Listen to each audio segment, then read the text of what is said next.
Bienvenue dans Focus Sahel, en direct de Washington sur VOA Afrique, avec Eric Manirakiza.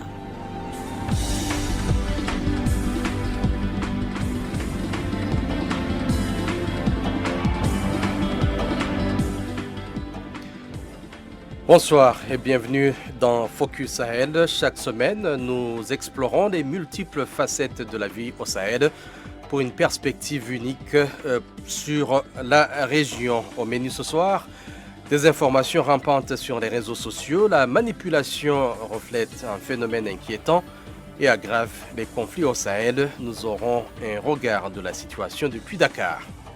Les étalons du Burkina Faso, unis dans la diversité, une source de cohésion sociale et de résilience pour le pays, malgré la crise. Rénovation de l'école coranique de Bagassola au Tchad, un effort conjoint pour protéger les enfants vulnérables de l'emprise de Boko Haram.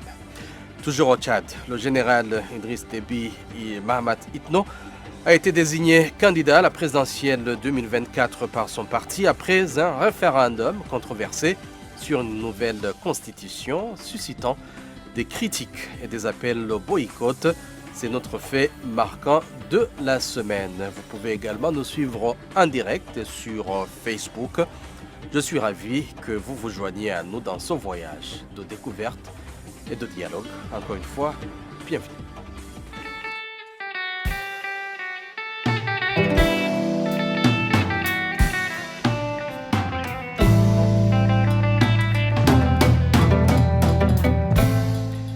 La manipulation et les conflits ont souvent été associés, mais l'essor des réseaux sociaux a amplifié ce phénomène en tant que vecteur illimité de désinformation.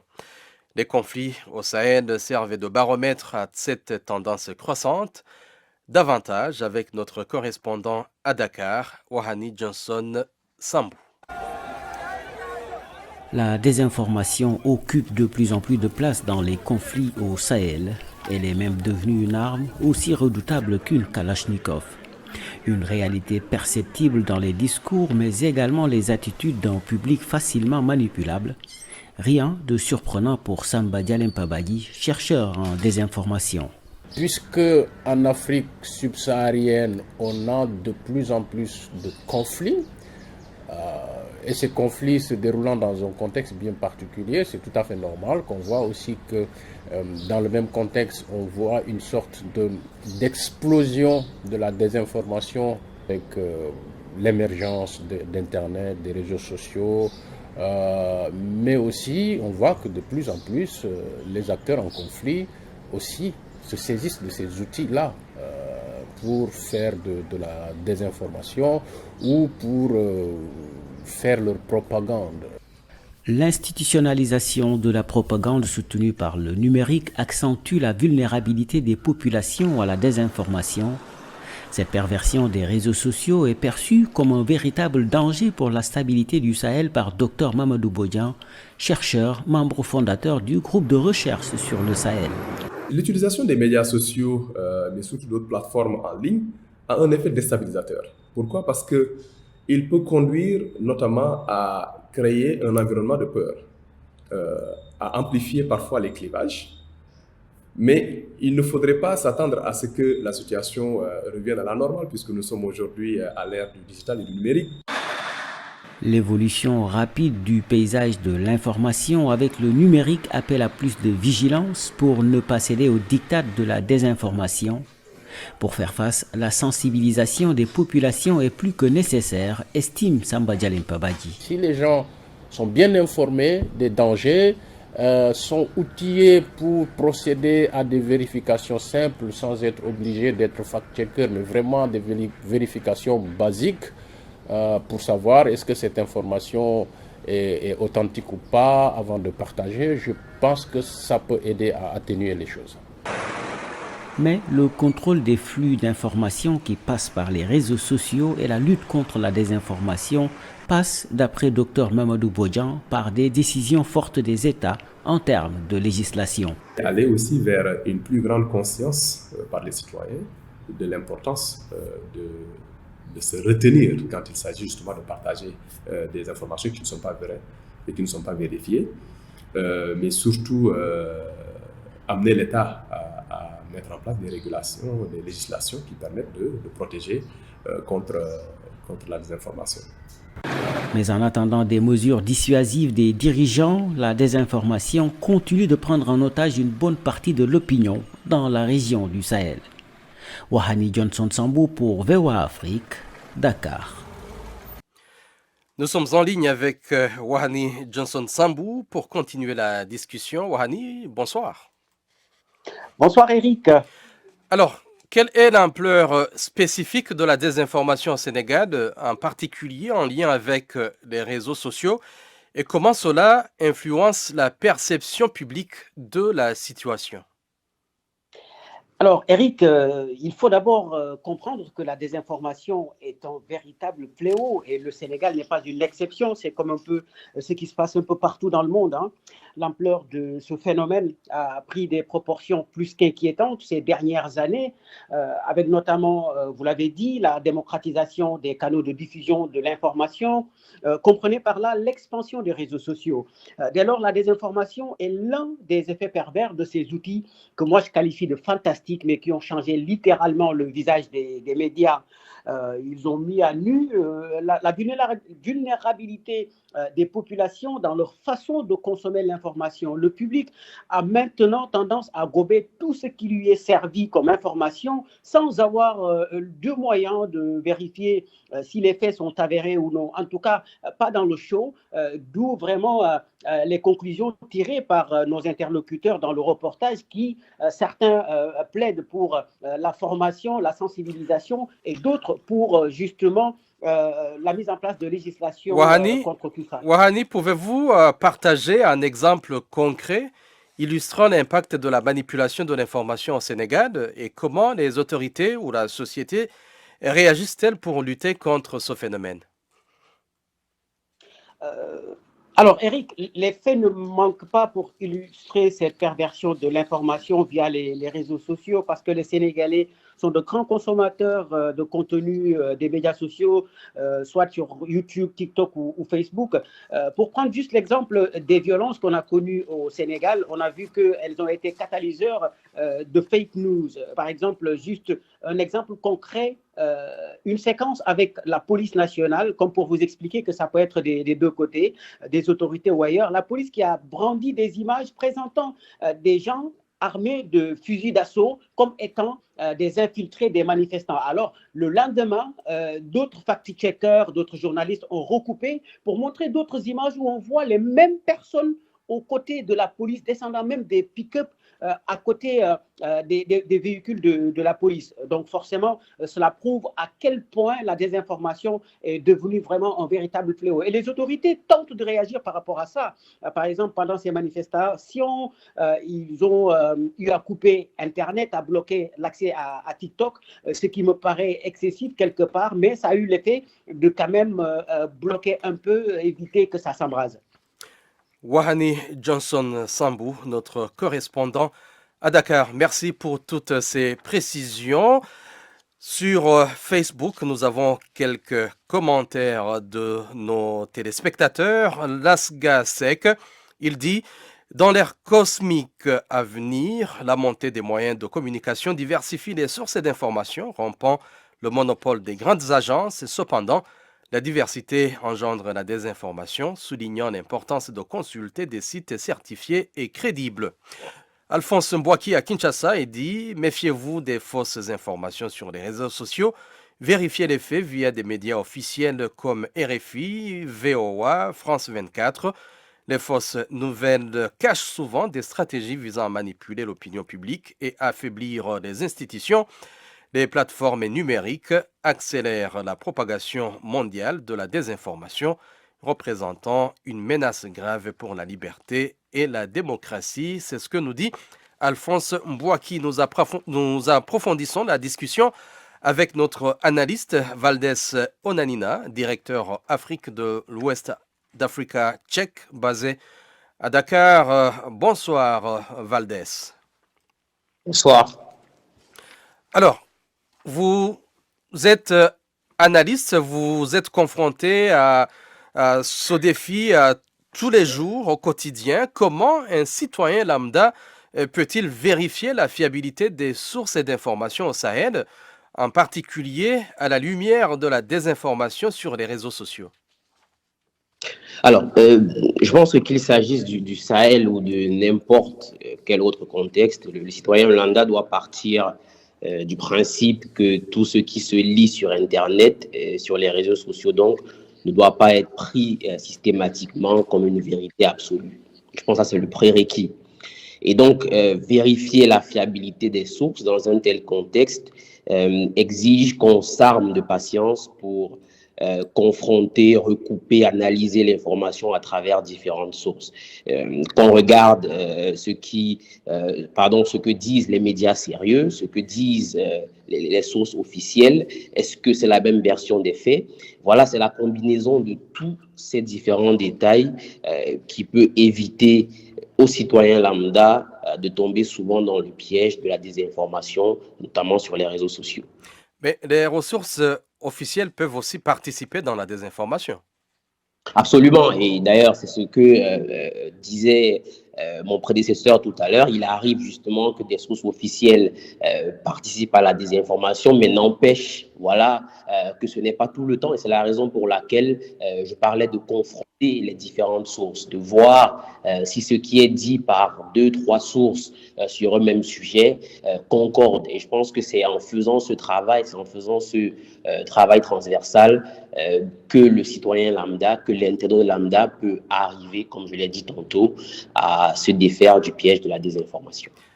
Très souvent, les consommateurs de l'information n'ont pas assez de temps pour vérifier la fiabilité de l'information. Quelles méthodes spécifiques peuvent être utilisées pour identifier la désinformation dans le contexte des conflits au Sahel et comment distinguer les sources crédibles des informations trompeuses?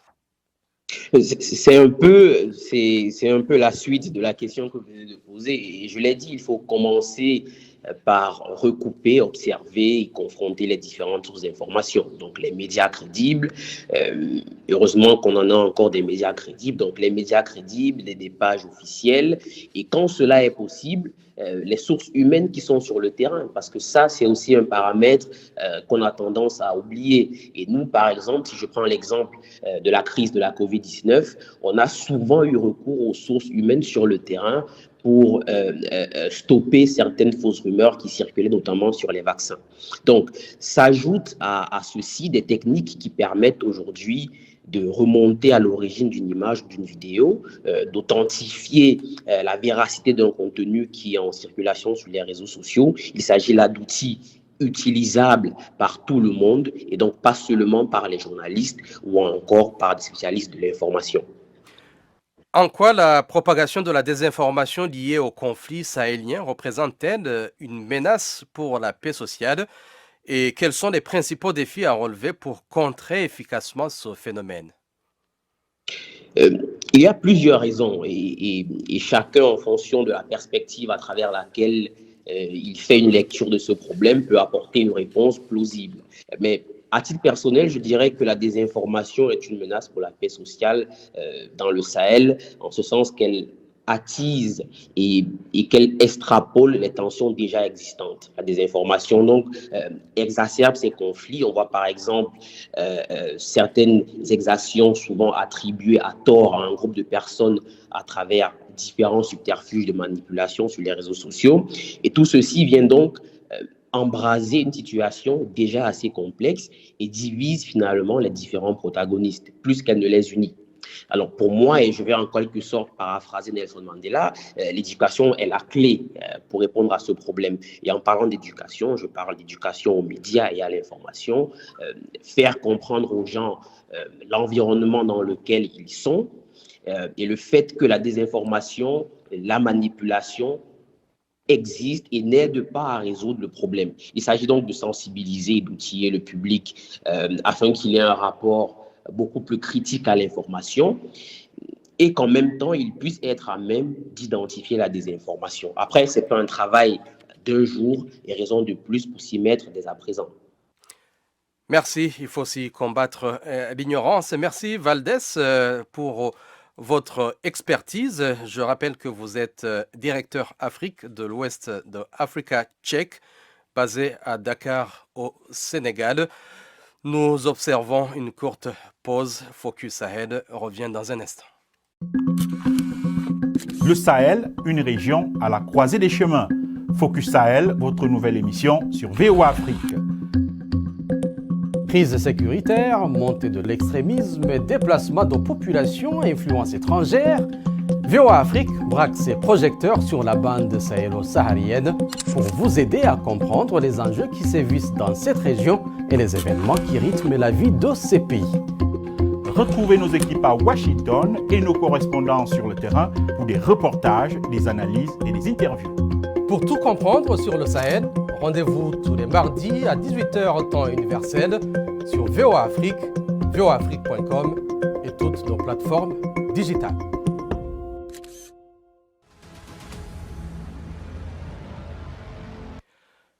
Au Tchad, l'école coranique de Bagasola, située dans la province du lac Tchad, est actuellement une phase pilote de rénovation. En plus des enseignements coraniques, les élèves inscrits depuis la création de cette école en 2001 suivent également le programme officiel d'enseignement du Tchad.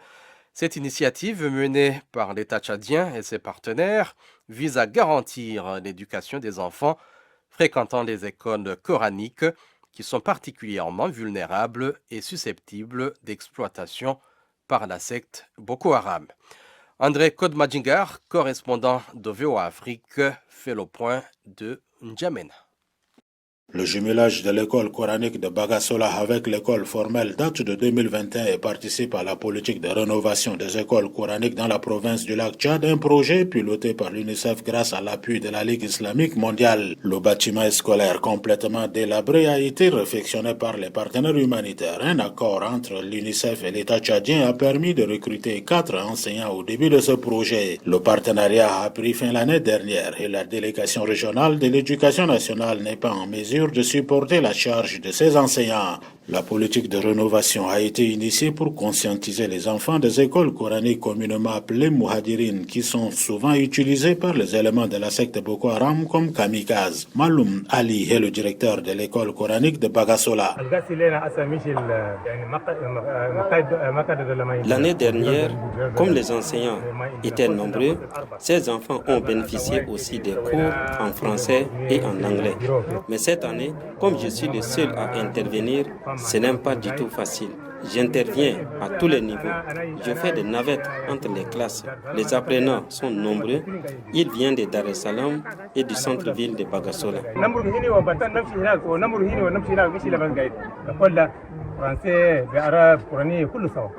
L'imam de Bagasola, Cheikh Ali Oumar, se réjouit du partenariat entre l'État tchadien et les organisations humanitaires ayant permis la rénovation de cette école pilote. Le jumelage de l'école coranique avec l'école formelle il y a 4 ans dans notre localité est une très bonne chose et nous en sommes reconnaissants car grâce à ce jumelage, nous avons bénéficié de la construction de salles de classe, même si ce n'est pas suffisant. Quelques enseignants ont été rémunérés. Il y a aussi la cantine scolaire qui permet aussi de lutter contre la mendicité. Tous ces enfants que vous voyez viennent à l'école à 7 heures et rentrent à 12 heures.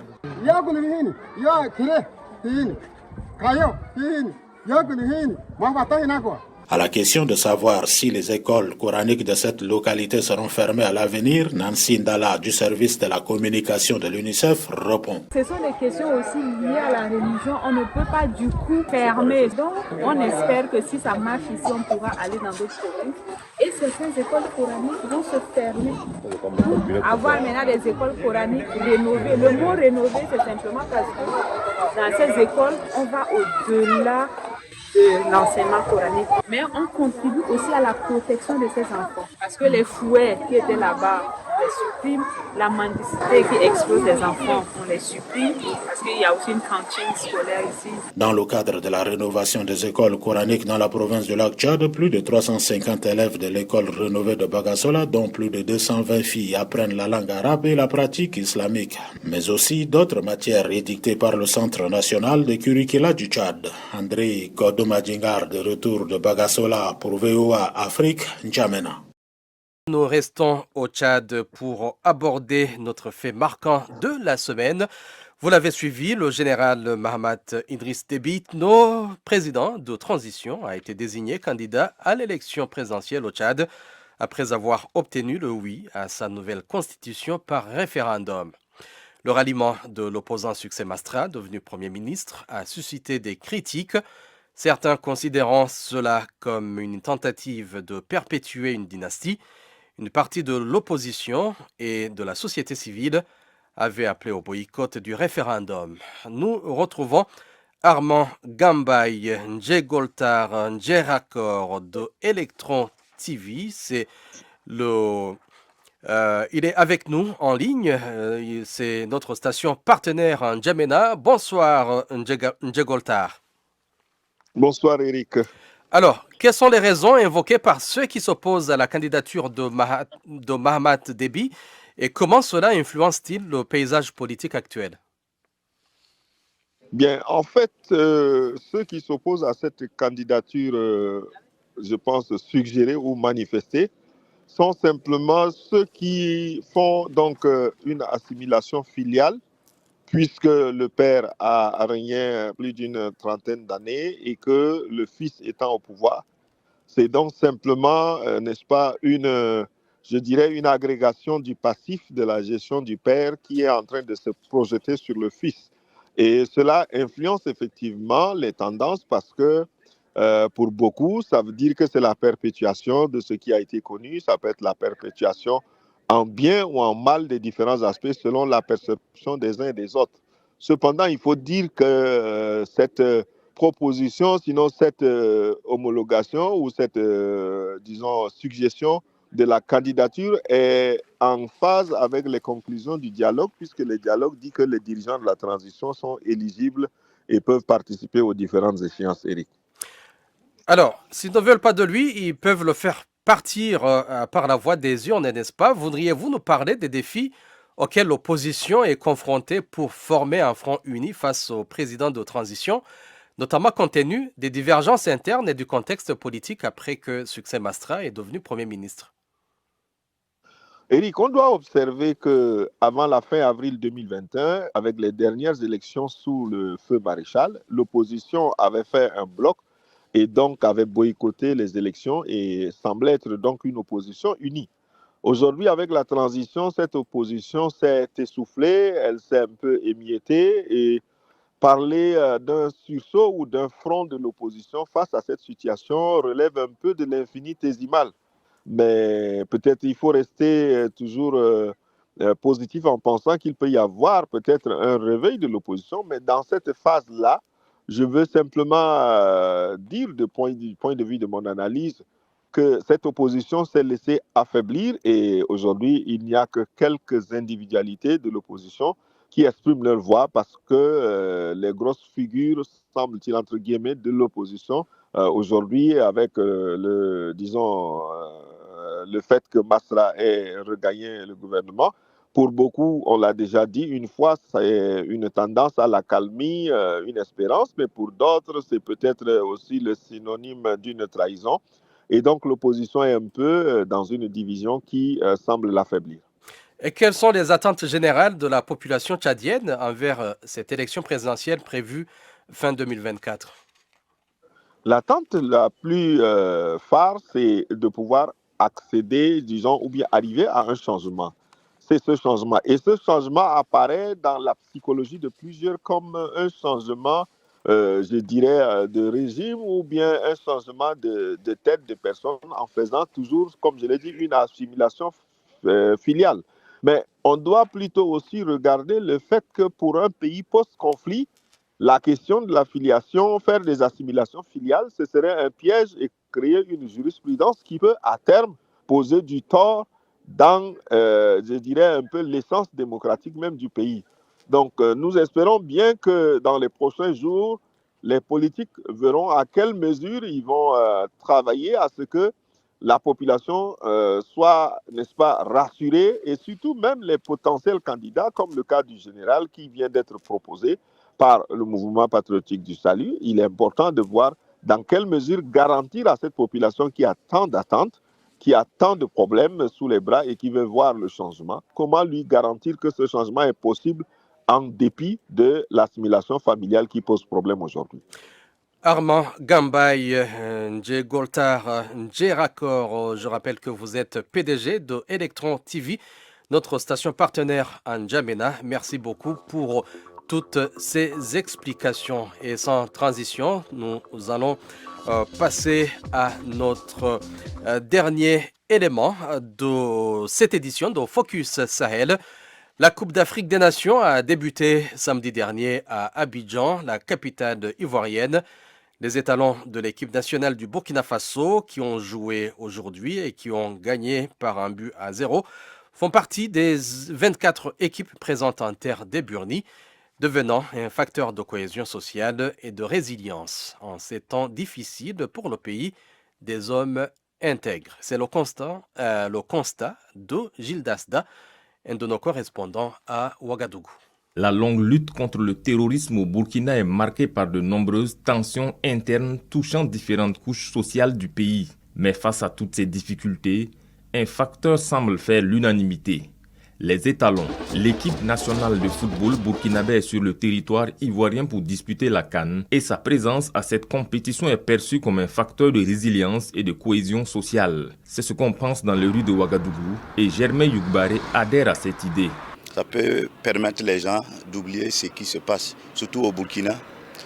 Nous, on a besoin de ça. C'est pour ça qu'on prie que les étalons arrivent en finale et remportent le trophée.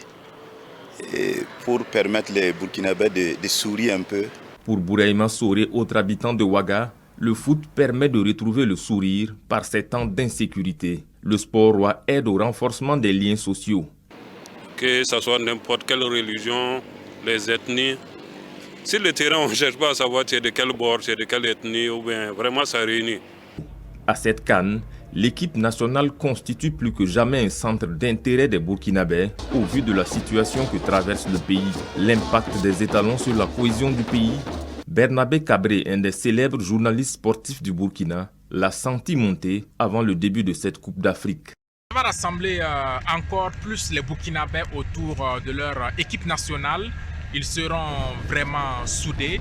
Donc le football pour moi, surtout cette Coupe d'Afrique des Nations, est l'occasion pour les Burkinabés d'aller ensemble une fois de plus, de se tenir la main. Le football, c'est ce sport-là qui n'a pas de barrière. Résilience est le nom donné au maillot que les étalons vont arborer lors de cette CAN. Derrière l'équipe, des millions de Burkinabés sont mobilisés, allant des personnalités de tous bords au Burkinabé lambda, un attachement aux couleurs et à l'équipe nationale qui transcende de nombreux clivages et qui pourrait donner du baume au cœur des Burkinabés.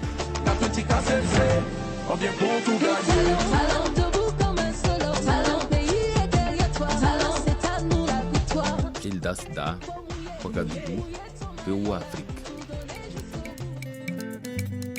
Voilà, c'était le reportage de Gilles Dasda et le Burkina Faso a battu la Mauritanie pendant les arrêts de jeu par 1-0, un but sur penalty marqué par leur joueur vedette Traoré. Et c'est la fin de cette édition de Focus Sahel. Merci à notre public qui nous a accompagnés dans ce voyage au Sahel. Merci également à nos invités qui ont partagé avec nous leurs expertises et leurs points de vue. Enfin, je tiens à saluer le travail de nos correspondants qui se sont surpassés pour vous apporter ces nouvelles de la région. Eric Manirakis a été avec vous au micro. Michel Claire-Joseph et Trésor Matondo ont assuré la réalisation et la mise en onde. Nous vous remercions d'avoir écouté Focus Sahel et nous vous disons à très bientôt. Au revoir.